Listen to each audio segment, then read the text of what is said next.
बहुत सारे स्टूडेंट्स का ये कहना था कि ऐसा कहीं हो जहाँ पे थ्योरी भी कम पढ़ाया जाए और थ्योरी कंप्लीट होने के बाद हमें एमसीक्यू दिया जाए, ऑब्जेक्टिव्स कराया जाए।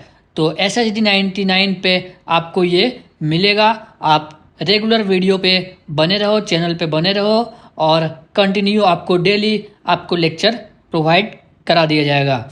तो आज हम स्टार्ट करते हैं जल संसाधन। सबसे पहला है हमारा जल। भाई जल, पानी क्या होता है? पानी एक ऐसा संसाधन है जो खत्म नहीं होता है। यानी पानी क्या है भाई? एक प्राकृतिक संसाधन है। प्राकृतिक है यानी प्रकृति से प्राप्त है संसाधन, है ना।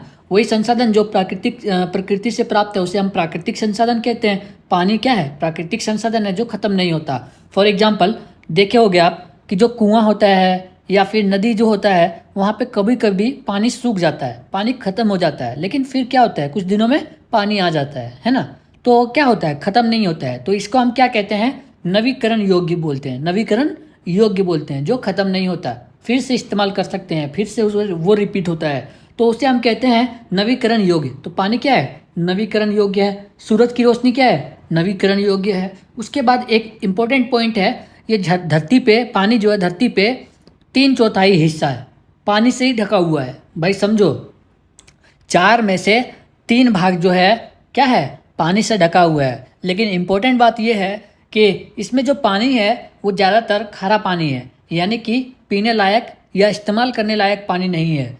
तो इसका जो मैं बता देता हूँ कि इसका जो प्रतिशत है वो 96.5% समुद्र का खारा पानी है और सिर्फ 2.5% मीठा पानी है। बात को समझो, जो 3/4 भाग है वहाँ पे 3/4 मतलब 96.5% जो समुद्री का खारा पानी है और सिर्फ 2.5% मीठा पानी है। ठीक है।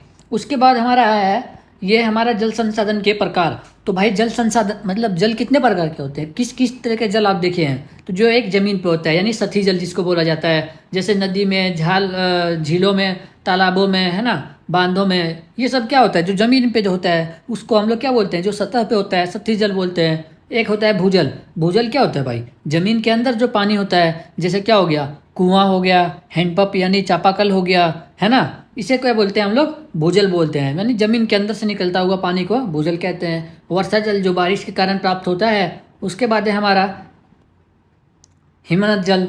ये जो होता है हमारा पहाड़ों पर जमी बर्फ पिघलने से, यानी जो आइस होता है, आइस को अगर पिघाल दिया जाए तो क्या होता है? वाटर में कन्वर्ट हो जाता है, यानी सॉलिड से लिक्विड में कन्वर्ट हो जाता है। तो इससे बना हुआ पानी यानी कि उसको हम लोग क्या बोलते हैं? हिमन जल बोलते हैं। ये अक्सर कहाँ होता है? पहाड़ों पर जमी बर्फ, है ना। जैसे कि आप देखे हो, ये अधिकतर आपको देखने को मिलेगा कश्मीर में, आप देखो, या फिर हिमाचल प्रदेश में देखो, वहाँ पे क्या होता है? आइस रहता है। आइस के पिघलने से क्या होता है? पानी बन जाता है। तो ये भी एक पानी का ही प्रकार है जिसके हम लोग जल संसाधन का प्रकार बोलते हैं हम लोग। 4 टाइप का है। उसके बाद हमारा भारत की प्रमुख नदियाँ। तो भाई जो इसमें सबसे इम्पोर्टेंट है वो है हमारा हिमालयी नदियाँ। तो ये नदी जो है हमारा गंगा, यमुना, ब्रह्मपुत्र, सिंधु, इन नदियों में साल भर पानी रहता है। इसी को हम बोलते हैं हिमालयी नदियाँ। उसके बाद हमारा है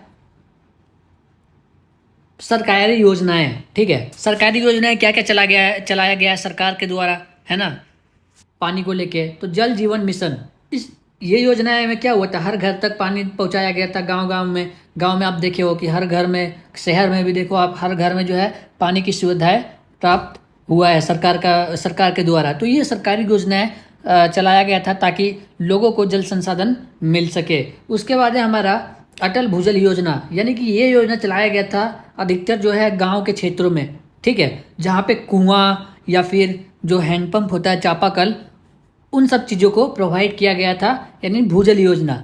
ठीक है। मतलब कि ज़मीन के अंदर से पानी को निकालना। उसके बाद है हमारा प्रधानमंत्री कृषि सिंचाई योजना, यानी कि जो किसान होता है उन सभी के लिए ये योजनाएं बनाया गया था ताकि हर खेत तक पानी को पहुंचाया जा सके। उसके बाद है हमारा राष्ट्रीय जल नीति, यानी पानी बचाने और सही तरह से इस्तेमाल करने के नियम। ये पानी बचाने के लिए और सही से इस्तेमाल करने के लिए ये नीति बनाया गया था 2012 में। उसके बाद है हमारा नमामि गंगे योजना, यानी कि गंगा को साफ सफाई रखने के लिए और इसका जो है पानी को बचाने के लिए हमारा ये योजनाएं बनाया गया था।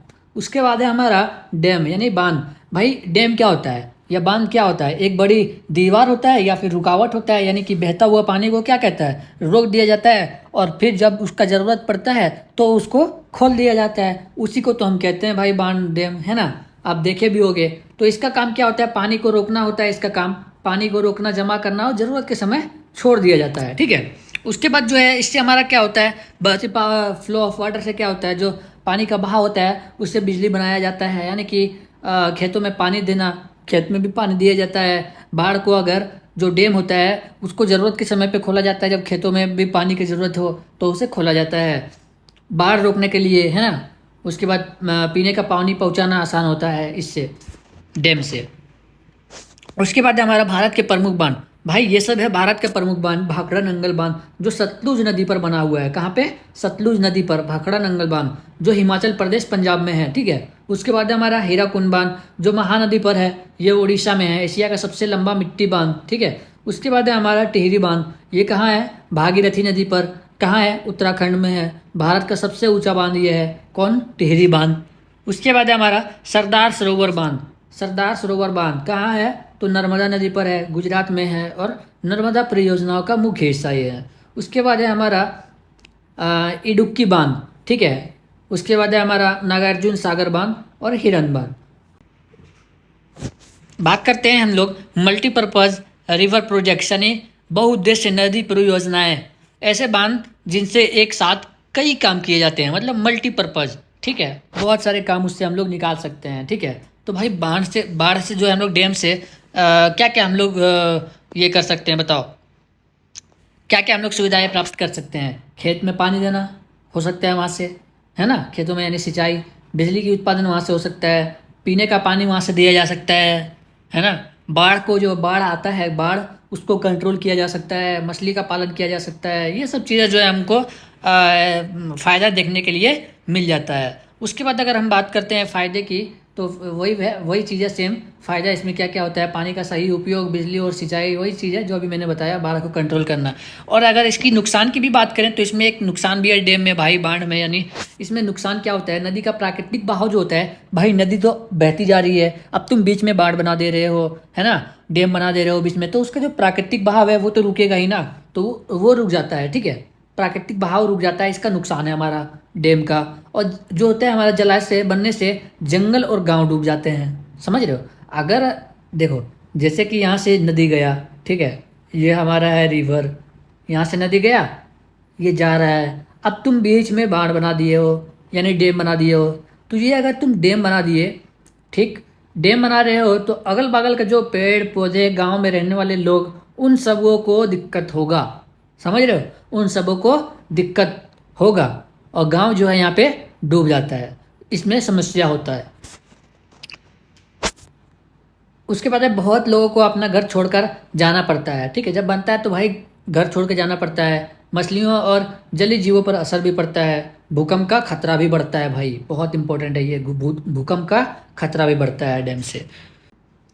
उसके बाद हमारा इन परियोजनाओं से जुड़े आंदोलन, तो भाई ये जो परियोजनाएं चलाई गई थी यानी कि डैम को लेकर के, ठीक है, तो इसमें दो बहुत इम्पोर्टेंट आंदोलन था। एक था हमारा नर्मदा बचाओ आंदोलन और एक था हमारा टिहरी बांध आंदोलन। ये जो है हमारा 1990 के दशक में 1980 से 1990 के दशक में स्टार्ट हुआ था, ठीक है। ये जो हमारा आंदोलन था और करीबन ये मतलब 2000 तक चला था, ठीक है, 2000 तक ये आंदोलन चला था, नर्मदा बचाओ और टिहरी बांध आंदोलन। तो इसमें क्या था, सरदार सरोवर बांध के खिलाफ जो है आवाज़ उठाया गया था लोगों के द्वारा, ताकि जो है वहाँ पे जो डैम बनने वाला है उसको ना बनाया जाए, क्योंकि वहाँ पे लोगों को समस्या होता, लोगों को अपना घर छोड़ कर जाना पड़ता है ना, वो बेघर हो जाते।